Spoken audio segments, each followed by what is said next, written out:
Hello, everyone, and welcome to another all-new Salt and Light Hour. I'm Deacon Pedro. What I found in my ministry is that there was a lack of understanding of what do you do when you catch the fish? How do you go from meeting that person that you think you're interested in, you think there might be some potential there, and then draw a line between that and holy matrimony? That's Deacon Ryan Sales, who's going to tell us all about a new dating app, the Avila Catholic app. But it's not what you think. This app is for Catholic couples who are looking towards marriage. Whether you're single, dating, or engaged, or have been married for many years, you don't want to miss this conversation with Deacon Ryan Sales coming up in about 5 minutes. And after that, Gillian Kantor will be with us to tell us what she learned from her kids this month. And just a hint, it has to do with self-care. So that's in about 20 minutes. And then... But then when I actually met Catholics who knew the Bible and knew their faith, that was a game changer. And when I saw people like Scott Hahn and, ex-Presbyterian ministers explaining in Protestant language Catholic theology, that was a total mind warp for me. That is our featured artist of this week, Tyler Seidenberg, a.k.a. Mr. S, the Catechist. He's a pianist and music teacher from Burlington, Ontario, who also ministers and teaches the faith through rap. Stay tuned for that coming up in our second half hour. And of course, we're also going to get to listen to some of his music. Remember that the best place to listen to the Salt and Light Hour is on the Salt and Light Plus app. It's easy to download. Just go to your favorite app store and take the show with you wherever you go.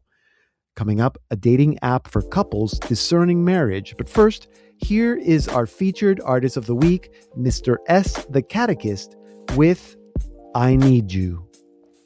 Yo, I can't trust in myself, I tried it. And when I did, I just fell, can't deny it. In my own strength, I will fail. So I look up to the sky, with Christ I prevail. Need his help. Come, Holy Spirit, you're the wind. I put up the sail. Christ, the bread of life. Without you, I'm stale. You're the solid rock and everything else is shale. Went my own way, like Jonah and the whale. I was so blind, so you gave me braille. Then opened my eyes, and now I see to live for you. Lord, give me the strength to do what you want me to. I give you my life. Lord, you paid the price. Fill me with your love. How I need you. I give you my life. Lord, you paid the price. Fill me with your love. How I need you. Without your grace, there's no hope. So in your overflowing ocean of mercy, I'll soak. You're the light from my eyes, the brightest of skies. Truth, goodness, and beauty, just like the sunrise. Creator of all things, visible and invisible. 3 in 1, you're divinely simple, not divisible. So incredible, no soul could be eligible. But you made a way, cause you are love, no hypothetical. All praise to Jesus, the true goat. Better yet, the Lamb of God. I'm too broke. He came and paid my debt, but he did not stay dead. He rose again and gives new life. Come eat the true bread. I give you my life. Lord, you paid the price. Fill me with your love. How I need you. I give you my life. Lord, you paid the price. Fill me with your love. How I need you. Jesus, I trust in you. Jesus, I trust in you. Jesus, I trust in you. I trust in you. Jesus, I trust in you. Jesus, I trust in you. Jesus, I trust in you. I trust in you. That was Mr. S, the Catechist, with I Need You. And we're going to be speaking with Tyler Seidenberg, a.k.a. Mr. S, the Catechist, in about 25 minutes. So stay tuned.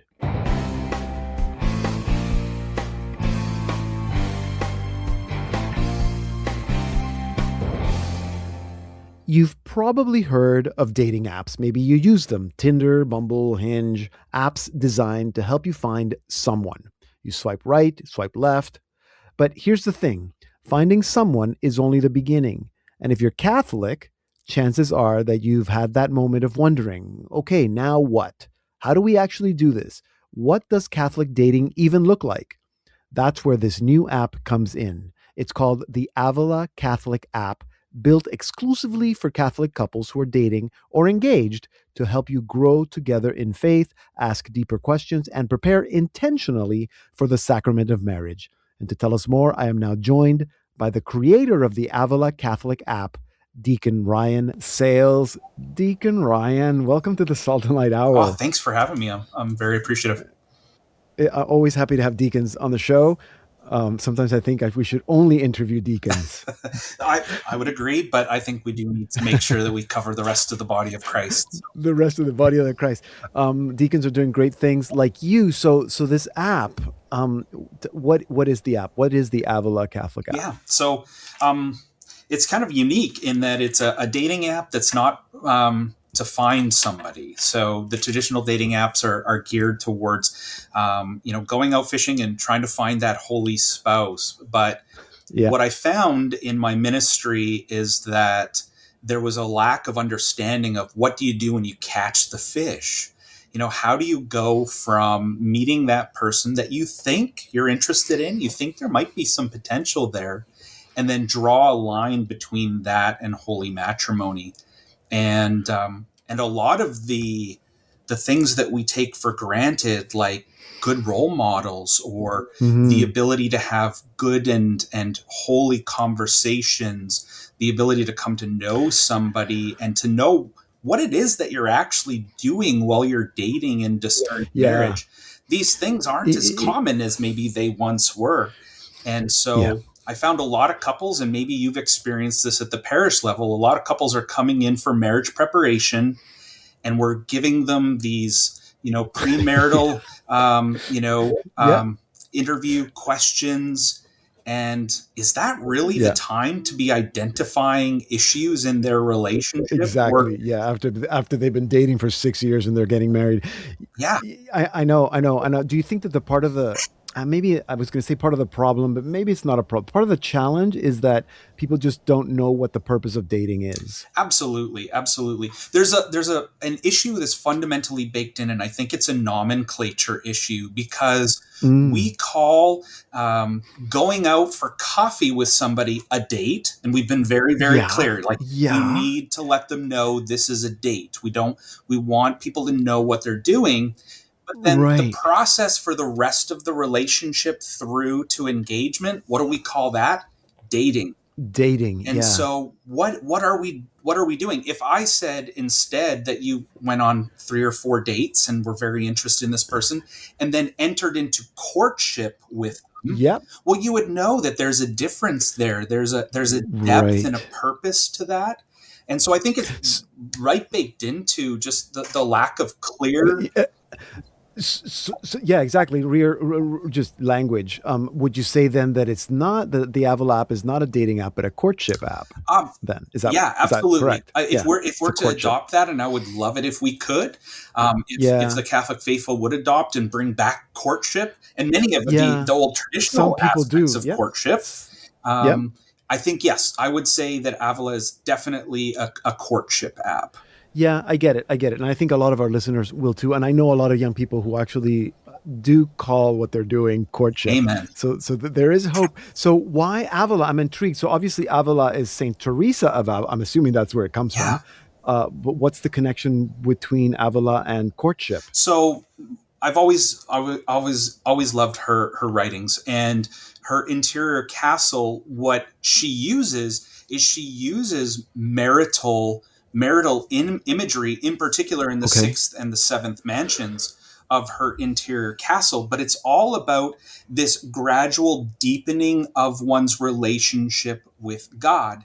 And there's a beautiful correlation there as couples date, as they gradually deepen their relationship with each other. But what we want them to do is deepen that relationship with each other centered on Christ.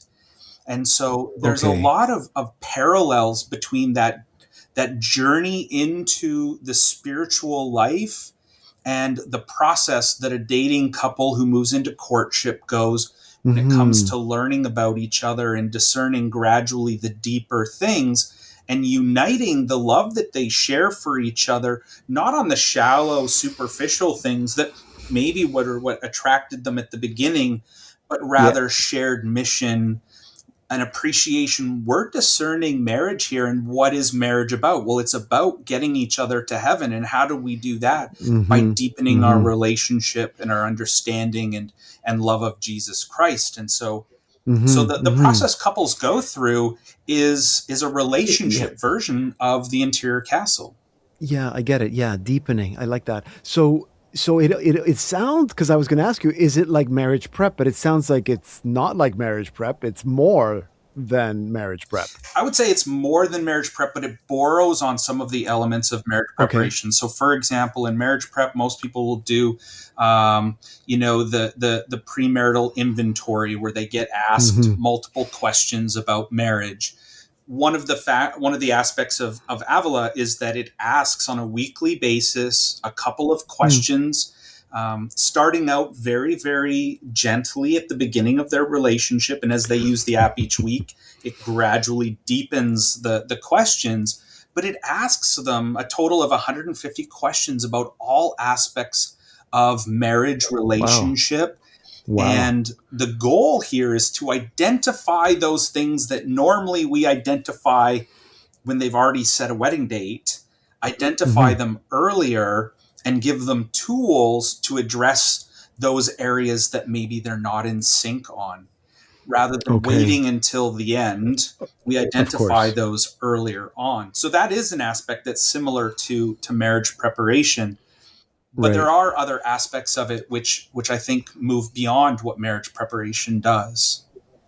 So can you give, without giving us the full catalog, can you give us some ideas of, like, so if I download the app, what am I going to find there? Yeah. So, the first thing that you're going to find is you're not going to find anything because you're a married fellow. And so the app is designed purely for those who are dating and engaged.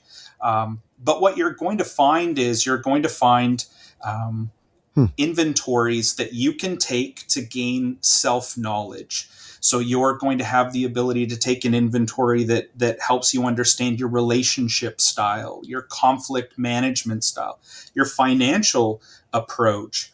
And so we start by helping the individuals that make up this couple to gain self-awareness. And how does, for example, if your conflict style is avoidant, well, how is that going to play into a relationship when you are dating somebody who is the complete opposite of avoidant, has a very strong attachment?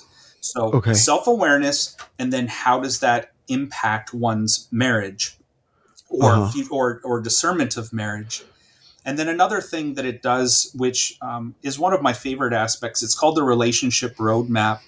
And quite often when we're going through the dating process, we maybe have some disagreements, we have some fights, we have some friends who are pointing out issues of our relationship. The world isn't sending us a whole bunch of positive messaging about entering into the sacrament of matrimony. And so the relationship roadmap, it refreshes every week.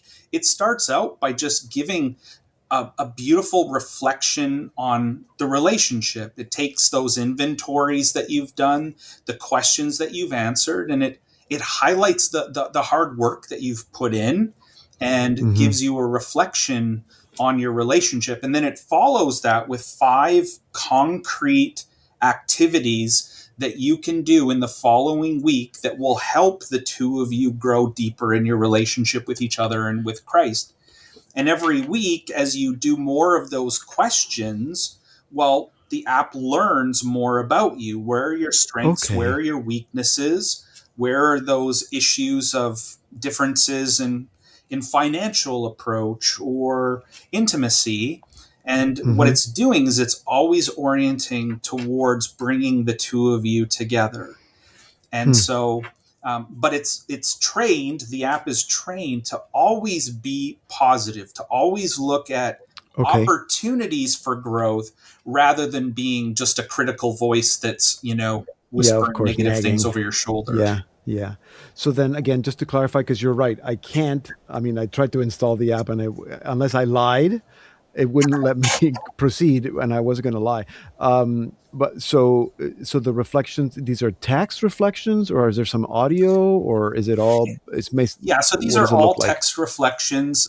Okay. One of my early text testers, because it gives you a good chunk of information. Like these are meaty paragraphs of reflections that are rooted in scripture, sacred tradition, the writings of the church fathers, apostolic exhortations or conciliar documents. Wow. They're meaty. They give you some really good stuff. But he said not everybody is interested in that. Some people just want, Right. the easy button. And so there is the ability, while it's all still text-based, there is the ability to click the easy button and get a short 2-sentence summary for each of the That's areas. But it really is a matter of something that the two of you, each of the couple, has it installed on their phones, and the reflections are the same for both of them. The goal is for the couple to sit down, read the reflections, pray on it, and then put their phones away and go out and do the hard work of dating and discerning. So I've deliberately built the app so that it's not bringing you back in on a daily, hourly basis. It's designed to give you some formation and to stimulate some thinking and some discussions, and then get you back out into the world doing the stuff that you need to be doing as a couple. I don't want them dating through the app. Yeah, of course not. Okay, that makes sense. So you mentioned that you've compiled, or you and your team have compiled documents and this and that, presumably from experience that you have with marriage prep and with couples that you've helped through the process with marriage. What is that one thing that you want to say then to that person that's listening that maybe is thinking like, oh, I'd really like to do this, but I don't know if my partner would like to do this? Or what about that couple that's already married and they're thinking, oh, I wish I would have had that? I suppose that they could lie and say that they're not yet married and still do it, right? Yeah. So for the couple that is married already, I would say just, hold on tight, bookmark the website, because we will be coming out down the road with a companion that then goes into a more of an accompaniment. So you can continue. App for married couples.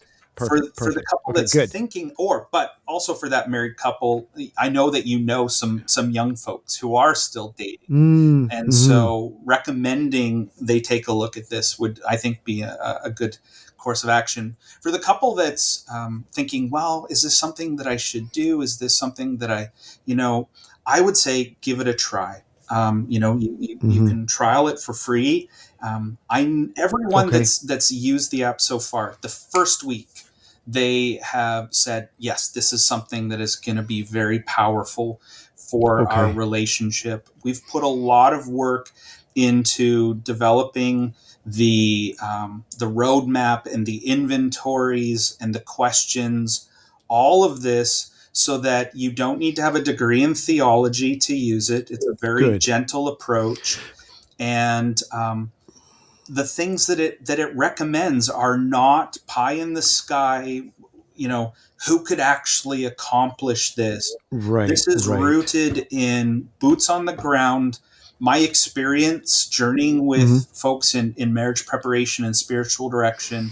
This is the stuff that I recommend to people on a daily basis. Great. Because I was even thinking someone might be listening and maybe their partner is not Catholic or not even Christian. I'm sure that you'd say, yeah, try it, but so that there's not like they're going to be getting hit over the head with Catholic encyclicals and papal stuff. No, so it builds upon really solid methodologies and techniques. It supplements with those, with scripture, tradition, etc. But it's really, really, really simple in its approach, and I've designed it that way so that those who are in a mixed relationship are not going to be turned off of it. The only thing that it really I've built it to avoid is contemporary psychological relationship, the fluffy self-help stuff that you see out in the world. So it's rooted in in Catholic anthropology and Catholic understanding of Right. dating, which is discerning, or courtship, which is Right. discerning for Exactly. marriage, but it's Yeah. not going to hit you over the head Yeah. with Yeah. a bunch Yeah. of Okay. stuff. And you said that the app learns. Mhm. Um, so presumably, if one of the couple is not Catholic, the app will eventually pick up on that. Also, would it work that way Yeah. in terms of? I mean, it's Yeah, absolutely. Because if you have one individual who isn't Catholic, one of two things: either that Mhm. individual is very, very well formed and understanding of the Catholic faith, and then while they're not Catholic, are going to be Yeah. functioning very closely to that Yeah. which we would, or somebody who comes from a completely different faith tradition. Well, the app is going to identify those areas, those Mhm. differences, and Okay. what it won't do is say, okay, well, let's just agree to disagree. What it's going to do is it's going to say, well, if you have a disagreement on this particular aspect of marriage, what are some things that you can do to try to grow Okay. together on this and Okay. find a middle Yeah. ground? Yeah. Perfect. Okay. Sounds like definitely worth trying, and I'm sure that most couples are going to find it super helpful, and I'm sure that a lot of ministers or parish associates, priests, deacons that are working with young couples would also want to try it and suggest it to be used with the people that they're working with. So, Deacon, thank you so much for the work that you're doing and for for telling us about it today. My pleasure. Sounds My really pleasure. cool. Thank you for the opportunity. Deacon Ryan Sales is the creator of the Avila Catholic app, now available on iPhone and Android. Find out more at avila-catholic.app. Hi, I'm Nicholas Higgins, and I am a musician and missionary. You are listening to the Salt and Light Hour with Deacon Pedro. If you like this program, you can listen to it at slmedia.org/SLHour or subscribe to the Salt and Light Hour Catholic podcast anywhere you get your podcasts. And now it's time for What I Learned from My Kids with Gillian Kantor. Gillian, welcome back to the Salt and Light Hour. It's good to see you again. It's nice to be here. Thanks for keep on having me. So Always good to have you, and always good to learn those wonderful insights that you get from your children. this is a good one. I think everybody's going to get something different out of it, but mostly it's just like maybe permission. Okay, what is it? Just go to bed. That's the lesson. I love that one. I know. To kids, it sounds like a punishment. To Yeah. grown-ups, it's like a reward. Yeah, for sure. On it. Let's go. Yeah. Okay, good. Thank you. Yes. So welcome to May/June, which is just chaotic for any parent with school-age children and others. I don't know, just extracurriculars in school, and like your spring things are ending, your summer things are starting. It's basically bonkers. And we have 4 of our 6 kids on baseball teams for a total of 6 teams, however that math works Oh out. my gosh. There's recitals. We have a grade 8 graduation, a grade 12 graduation. We have prom and all the activities surrounding that. We went to some family weddings. There's projects. There's yard work. There was a first communion for Leo. It's a lot. It's a lot. And guess who did it to herself? I did. I am the one who signed them up for all of these things, and it's becoming very apparent it was a mistake.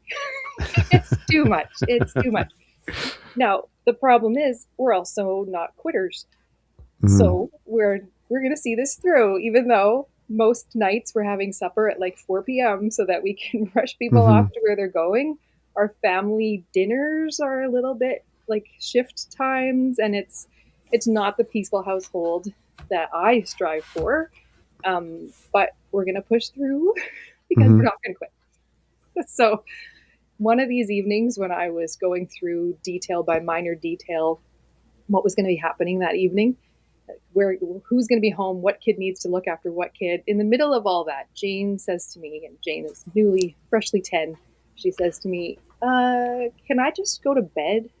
And I'm like, stopped and I looked at her. I'm like, just reviewing the thoughts in my head, like, okay, who's where, who's going to be at home? I'm like, actually, yes, you can just go to bed. And I understand her request. She's tired. we're tired. We're all tired. We're all running around and spinning ourselves in circles. And she just wanted that permission to just end the day. Now, is just going to bed for me, is that going to help? No, because then that means some kids are stranded at baseball practice. I physically need to go Yes. pick them up. Just going to bed isn't necessarily helping in accomplishing anything on the to-do list. But I think what her question really means is, can I put first thing first? Can I prioritize what I need? And what she needed was more sleep. And what is it that I need? What is it that I need to be doing? Am I doing right by my kids, or am I just running us around in circles and causing chaos? What David and I understand comes from just from our faith, from our understanding of the faith. And recently, having read this in the Gospels from John chapter 17, I have made your name known to those whom you gave me from the world. They were yours, and you gave them to me. Oh, that's going to make me cry. You gave them to me. Yeah. But what am I doing with them? What he's asking me to do is to make his name known. But is that what I'm accomplishing when I overpack our schedule and when we don't have time to sit down with each other? So it's just that reminder, go to bed, prioritize, put first things first, make his name known. Now, during Lent, I had this goal of this idea of being before doing, the mystical before the practical. Allow yourself that time with God before you move on to your 100-item to-do list. Just, you're not going to get it done without him, so sit down and do it. And in Lent, I might have done well, but after Easter and into May, June, when things get hectic, I kind of just let that go, because honestly, the way that I am, I like a project. I like to do things, to get things done, to come up with new ideas, keep moving, keep going. And it feels sometimes like there is a luxurious privilege to this idea of just sitting down and spending time with the Lord, to sit and pray, or just to relax, just to sit down, for crying out loud.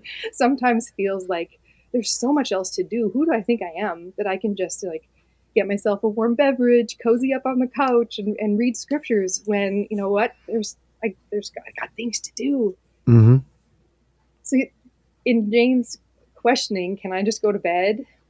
It puts me in that position of, okay, well, what am I doing that's helping me prioritize? Am I doing the right things? Guess what? I don't have an answer. I have a lot of work to do.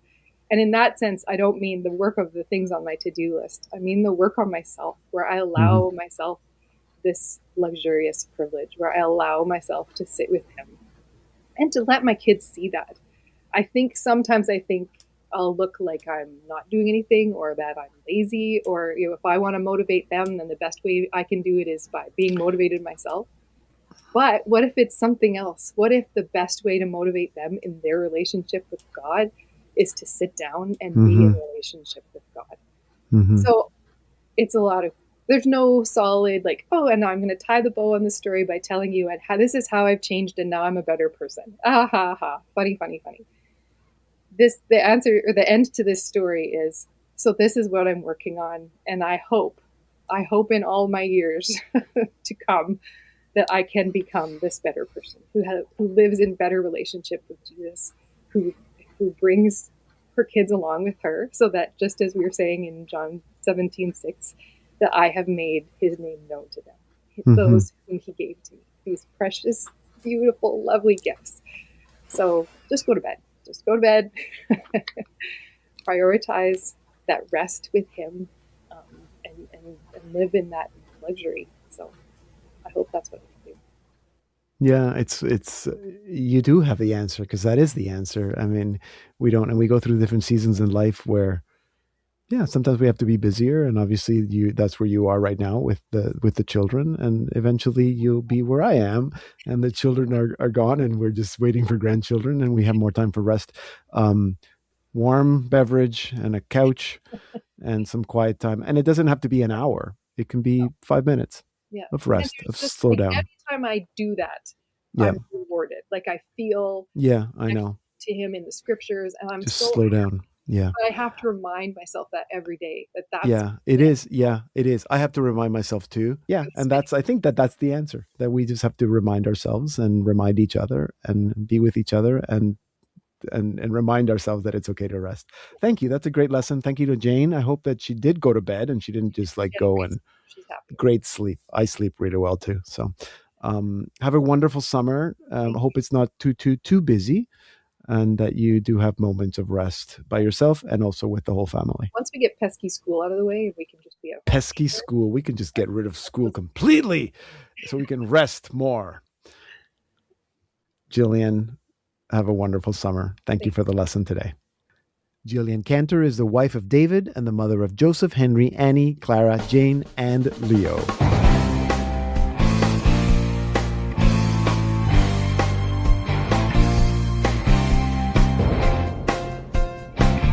Coming up in our second half hour, we meet our featured artist of the week, Mr. S, the Catechist. So stay tuned.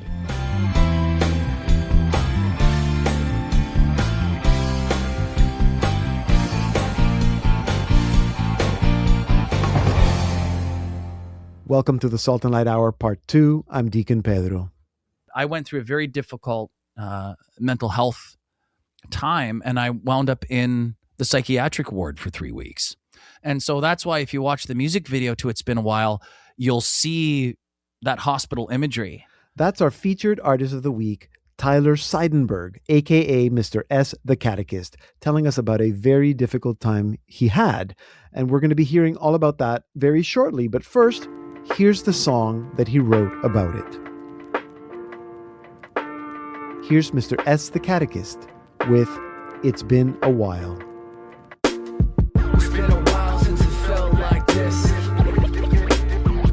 Yeah, it's been a while since it felt like this. Feels good. It's been a while since it felt like this. Yeah, it's been a while since it felt like this. Yo, it's been a while since it felt like this. I was broken and numb, no smile on my lips. Now the sun can shine down, I miss joy inside my soul, time with my wife and kids. Didn't understand why God let all that pain and loss, sleepless nights and regrets. Been to hell and back, I'm so blessed, cause he taught me trust and love through that stress. Panic attacks, my whole body shaking. What's going on, why's my mind been taken? I can't sleep, my heartbeat makes it hard to breathe. Fear so deep, can't believe what I'm contemplating. That season of my life was so dark, anxious and depressed, feeling like I had no heart. Am I cursed? Some of these psych drugs just make it worse. Trapped like a lab rat, headed for a hearse. It's been a while since it felt like this, like this. Yo, it's been a while since it felt like this. Feels good. It's been a while since it felt like this. Yeah, it's been a while since it felt like this. Listen, you're really going through a struggle. There's a bright light at the end of that dark tunnel. I thought my life was over, I'd never been so low. Lost my mind, drive for life, thought I'd lost my soul. God is there in the dark and the mess. Remember Christ on the cross, suffered and tasted death.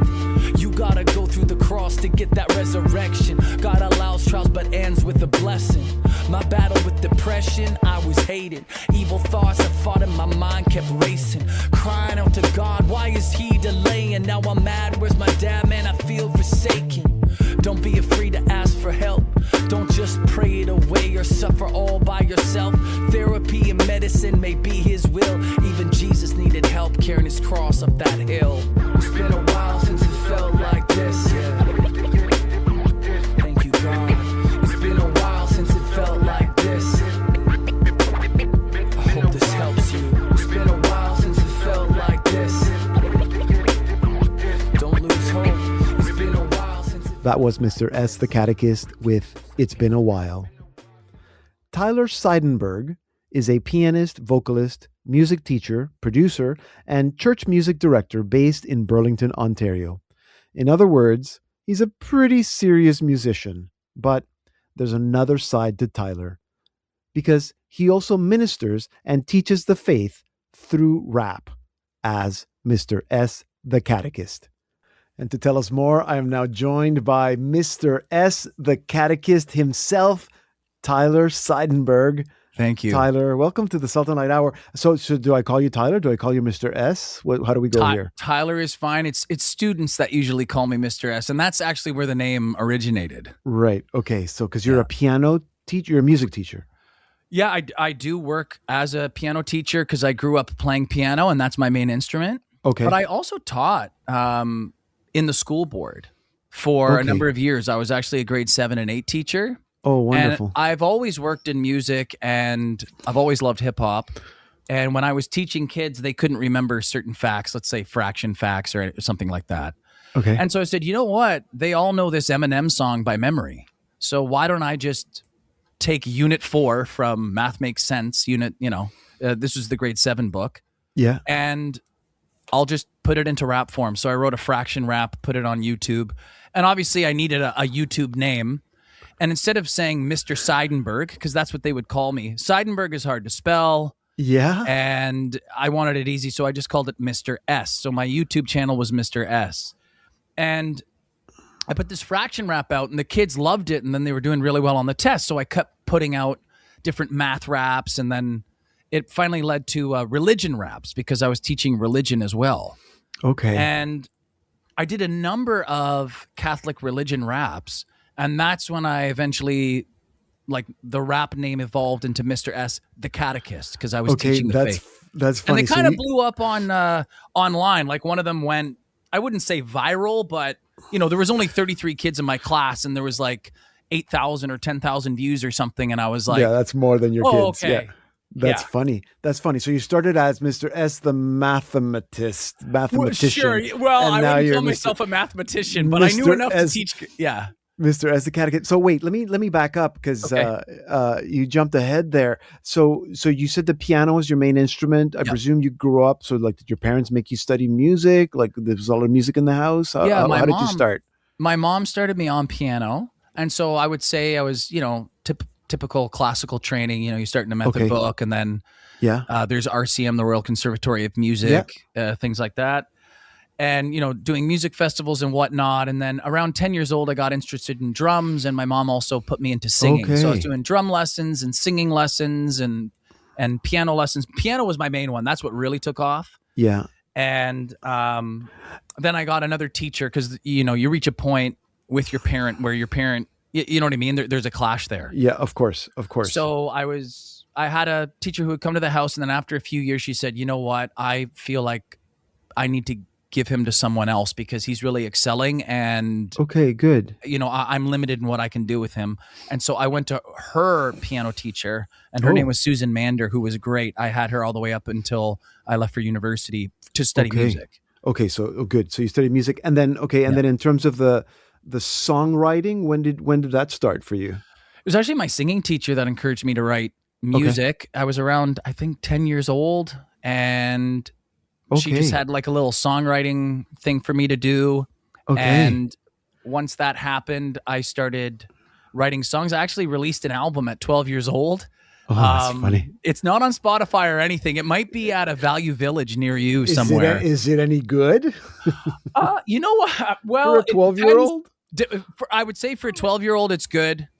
I sing very, very high. I was like a boy soprano.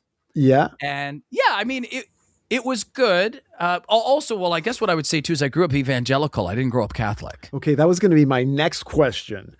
So what's the connection there then? The reason why I said that is when you said, was it good? I'm trying to think through my lyrics. I think theologically I was pretty good because it was pretty basic. It's not like I was getting Jesus into the nitty gritty. But was it like Christian music Christian, you were writing? Yeah. Well, I was brought up very, very, I would say conservative evangelical. Okay. I was homeschooled from grade 1 to grade 8.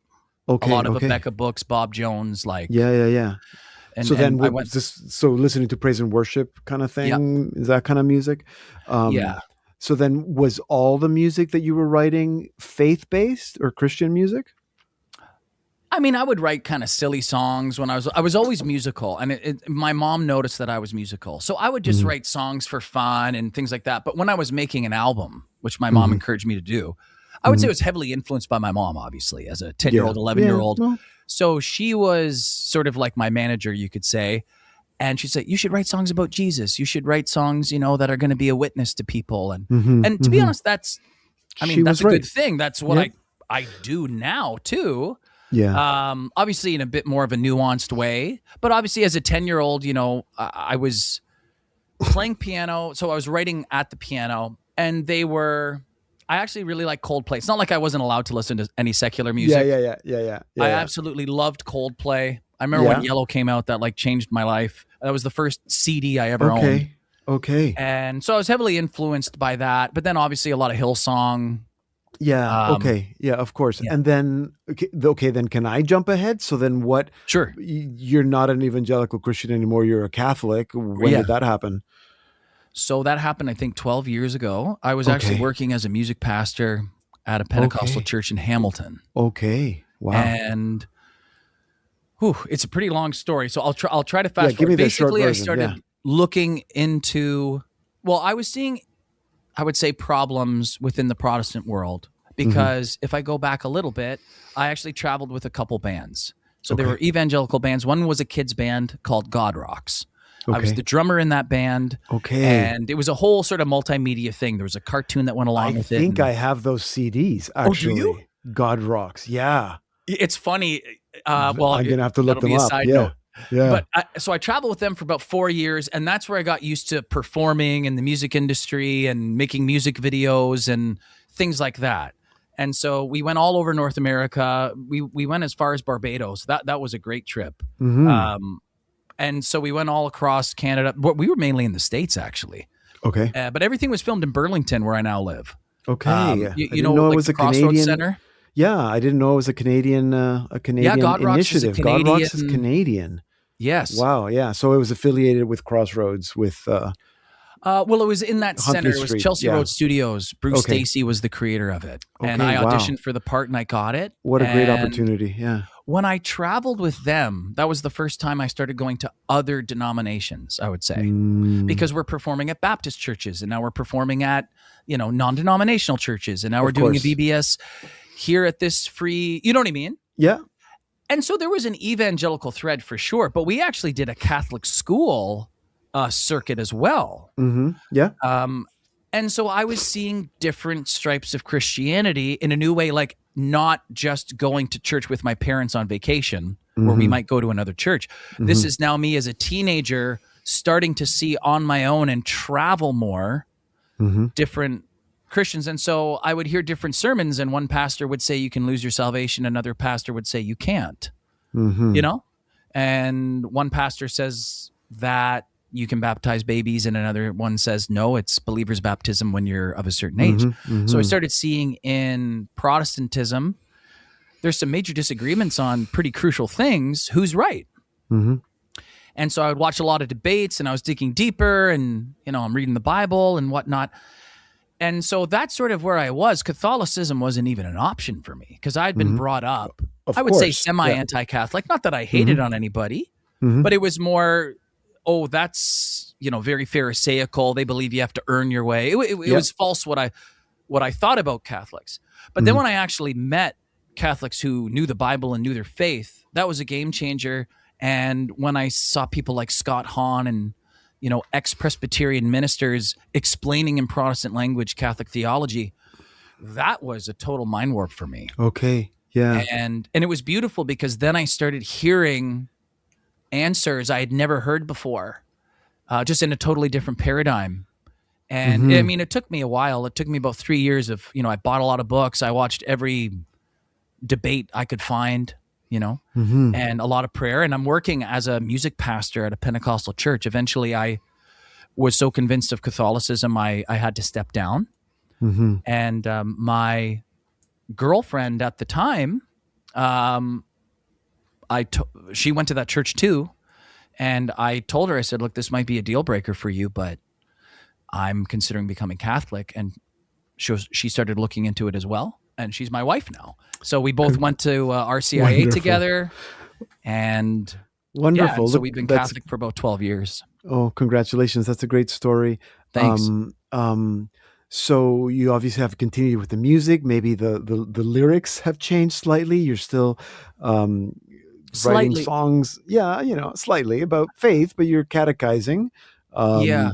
Well, you know um, what has probably changed the most, I think, would be, well, definitely the experience, but also how I'm able to sing about suffering, because I've experienced immense suffering as a Catholic and learned so much through that.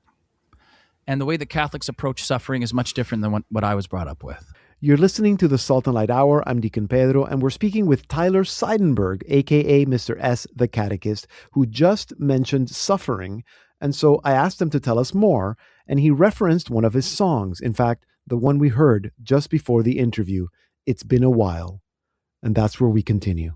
I went through a really, really difficult time in my mid-30s. And I think actually it was amazing because I kind of felt alone. But after it happened, I wound up hearing from other people how normal it actually is for, men in their mid-30s for something to happen mentally, or, whether it's a dip in testosterone all of a sudden, or just like there's so many different factors that can happen.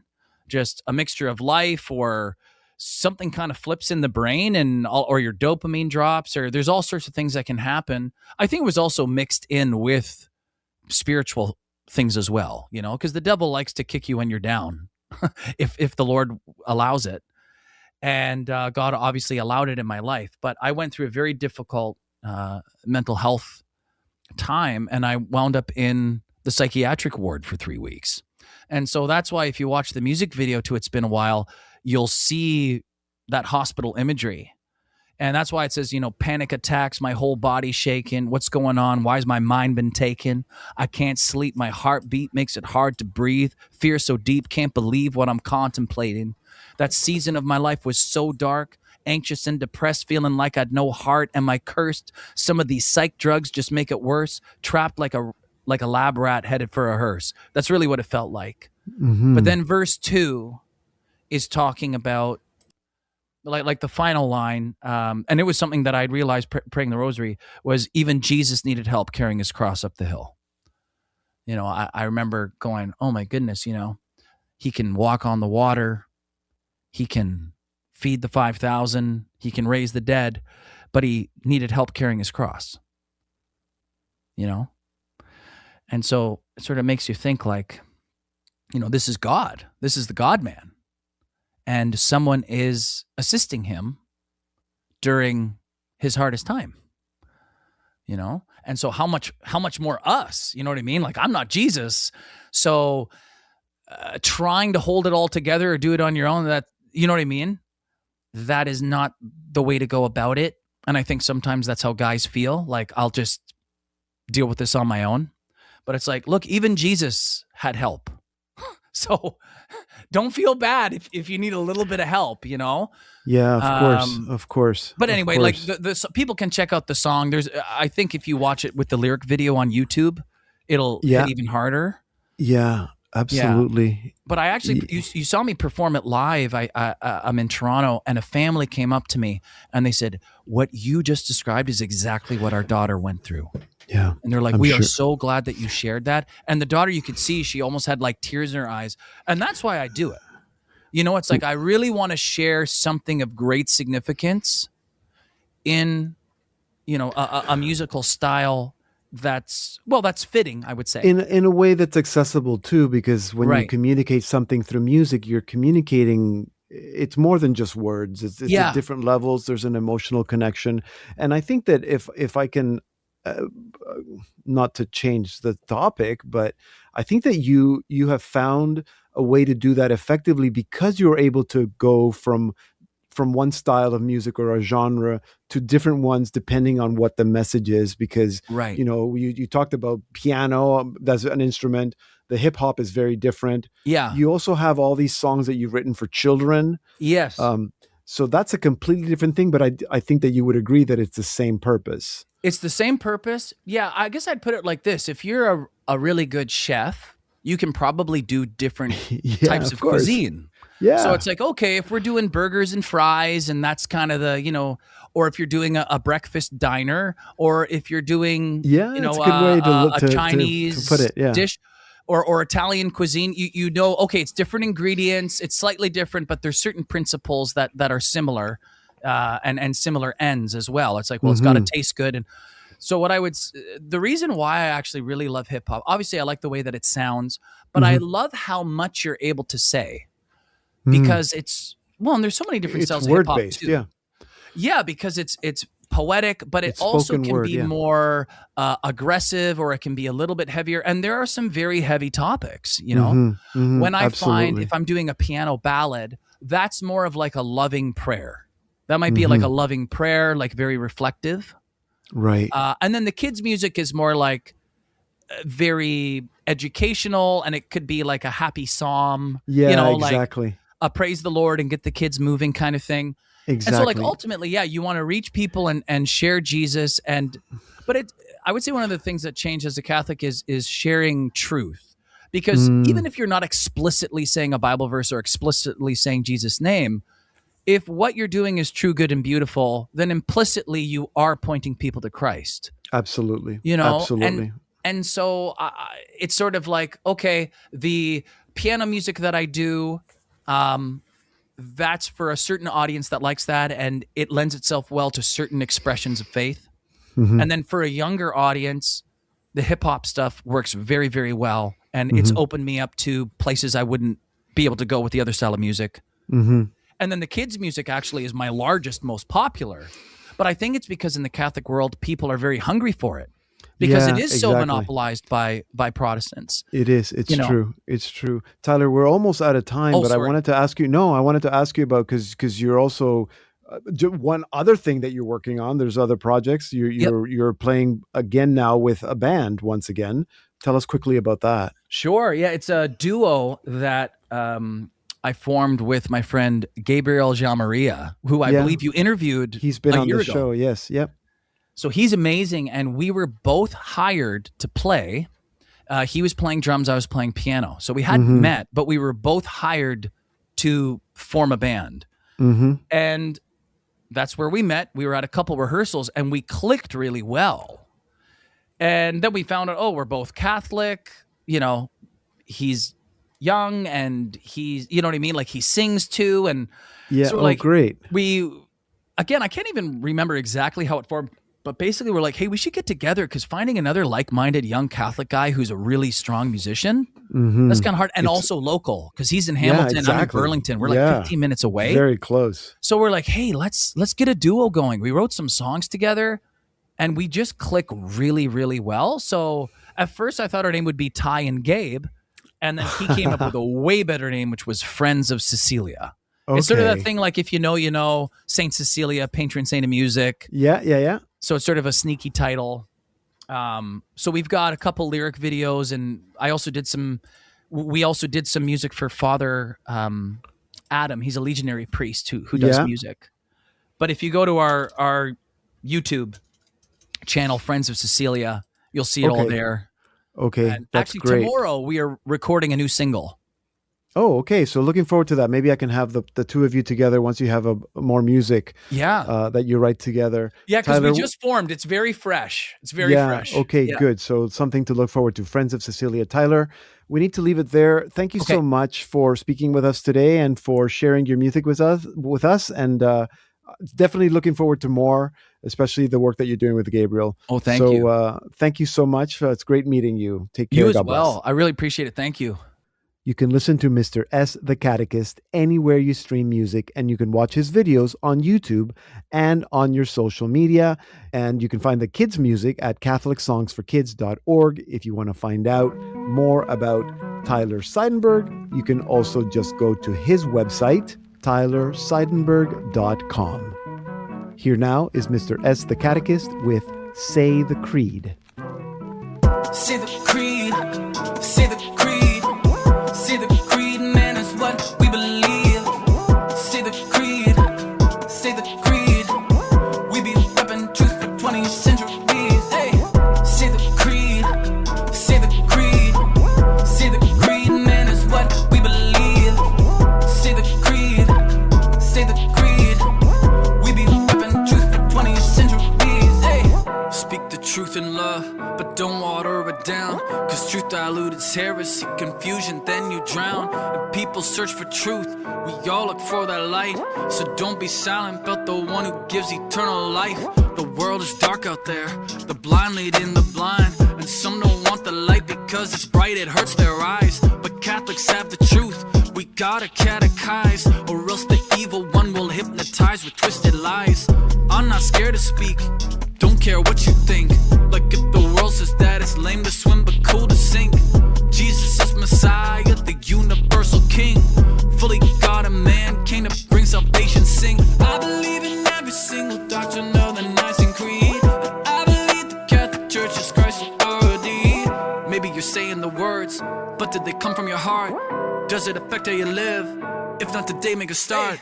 Say the creed, say the creed. We're listening to Mr. S. the Catechist with Say the Creed, and that will take us to the end of the program. Be sure to download the Salt and Light Plus app. That's the best place to watch Salt and Light TV live, as well as all our shows and documentaries on demand, and also to listen to this program, the Salt and Light Hour. Today, let's continue to pray for peace in the world, for peace in Ukraine and in the Middle East. Let's also pray for all Catholic couples who are discerning marriage, that they may grow together in faith, in love, and in virtue. Let's also pray that we're not all always so busy and that we can find some time to rest in the Lord. And let's pray for all those who use their gifts and their art to draw others close to God. Thank you for being with me today. I pray that this program has blessed you. Please pray for me, and don't forget to pray for each other and take care of each other. I'm Deacon Pedro, and this has been the Salt and Light Hour. 20th centuries, hey. Say the creed, say the creed, say the creed, man, is what we believe. Say the creed, say the creed.